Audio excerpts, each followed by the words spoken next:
Speakers இருந்தாலும்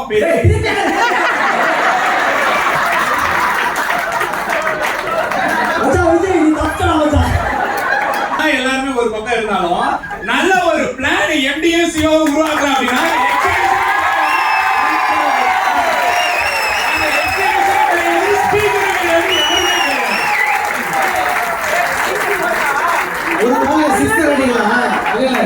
ஒரு பால்ல 6 அடிக்கலாம், ஒரே பால்ல 12 ரன் அடிக்கிறாங்க.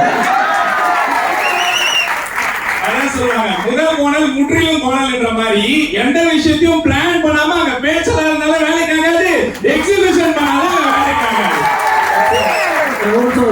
நான் பேசுறவங்க சொல்லிட்டேன், இந்த பேச்சாளர் கையை இந்த பக்கம் காட்டுங்க, இந்த காட்டுல கையை இந்த பக்கம் வச்சிருக்காங்க. அதனால நான் சொல்ல வரது என்ன அப்படின்னா, என்ன பண்ணாலும் ஃபர்ஸ்ட் வடிவேல் சொல்ற மாதிரி தான், எதா இருந்தாலும் பிளான் பண்ணாம பண்ணணும் அப்படின்றத நான் சொல்றேன். Super super super.